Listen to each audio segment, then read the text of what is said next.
Hello and welcome back. In our last lesson, we really dug into that amazing truth that we are made in the image of God. And that's not just some big, dusty theological idea. It gives us our origin, our identity, and it establishes the very foundation for our relationship with Him. It sets us apart. And that unique relationship, well, that's what we're diving into today. It's a relationship that's built on one absolutely critical thing: trust. So let's start with a question that gets right to the heart of it all. What does God value more, our rest or our work? I mean, think about it. We spend so much of our lives working, striving, trying to get ahead. But what if God's economy is completely different from ours? What if His highest value isn't our effort, but our faith? Okay, so let's unpack this by looking at a pattern God wove into the very fabric of creation, the gift of the Sabbath. A lot of us think of the Sabbath as just this list of restrictive don'ts, right? But if you look back at Genesis, it doesn't start as a rule. It starts as a rhythm, a pattern designed to teach us what it really means to trust God.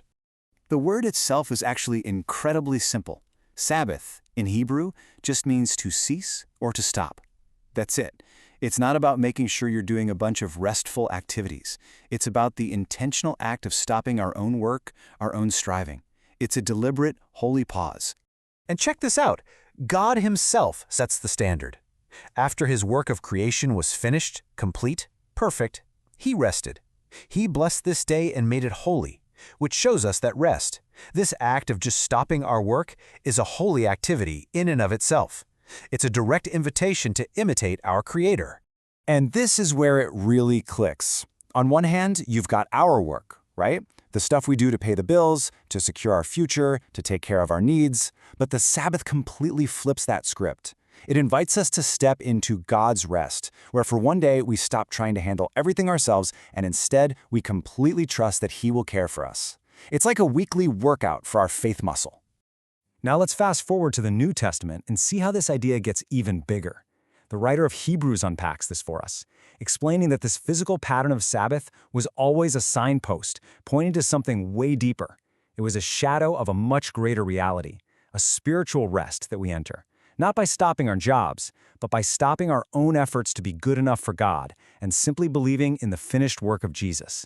So God gave us a pattern of trust with the Sabbath, but He also designed us with a posture of trust. The way we're physically built is designed to orient us toward dependency on Him, and it all starts with the humble stuff He used to make us. The Bible is so specific here.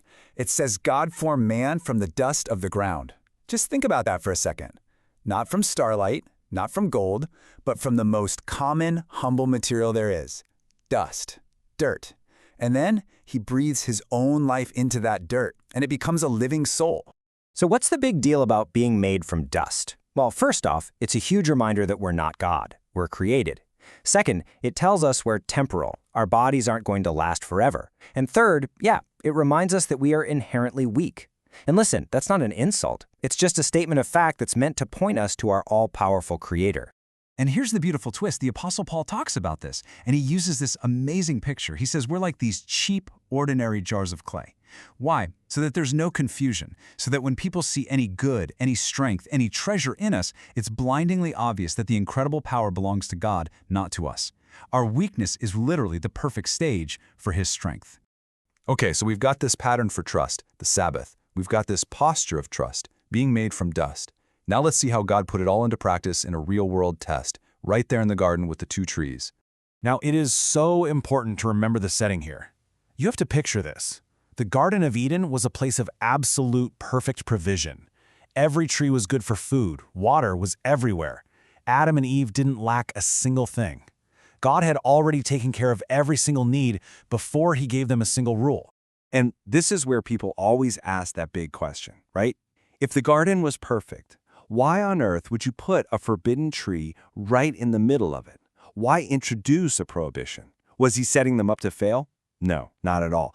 It wasn't a trap, it was an opportunity. See, this choice was never really about the fruit. It was about where they were going to get their wisdom. The tree of life represented a life that was plugged into God, totally dependent on Him, trusting His word and His goodness. The tree of the knowledge of good and evil, on the other hand, well, that represented a life of self-reliance, of trusting your own judgment to decide what's good and what's evil. And ultimately, that's what it all boiled down to. The fruit was just the prop on the stage, The real test, the real question was simple. Whose voice are you going to trust? Are you going to trust the word of the Creator who gave you everything? Or are you going to lean on your own understanding? And this brings us to the ultimate point of everything we've been talking about. You see how it all connects? The Sabbath pattern, our dusty posture of dependency, the test in the garden, all of these things were shadows. They were pointers, preparing humanity for the real thing, the ultimate reality of our trust. The Apostle Paul spells this out for us so clearly. He says things like, the Sabbath days, they were just a shadow of what was to come. But the reality, the substance that was casting that shadow, well, that reality is found in Christ. That weekly rest was always meant to be a little preview of the true, deep, eternal rest we only find in Him. Think about it. Just like God finished His work of creation and then rested, Jesus on the cross declared, "It is finished." He completed the work of our salvation that we could never, ever do for ourselves. Jesus is our ultimate Sabbath. We stopped trying to be good enough on our own, and we enter His rest by faith. And doesn't this just bring everything full circle, right back to that simple, powerful command from Proverbs? This is the heart of it all, isn't it? It's the lesson of the Sabbath, the lesson of the dust, and the choice in the garden, all wrapped up in this one verse. Trust in the Lord with all your heart. Stop leaning on your own understanding. So what does this mean for us today? It means that the real rest that our souls are crying out for, you're not going to find it on a vacation or by just escaping your responsibilities. True rest is a posture of the heart. It's a confident surrender. It's stopping the anxious hustle and trusting in the finished work and the ongoing care of our faithful God. So the question for us today is the same one that echoed in the garden. Whose work will you trust? Your own or His?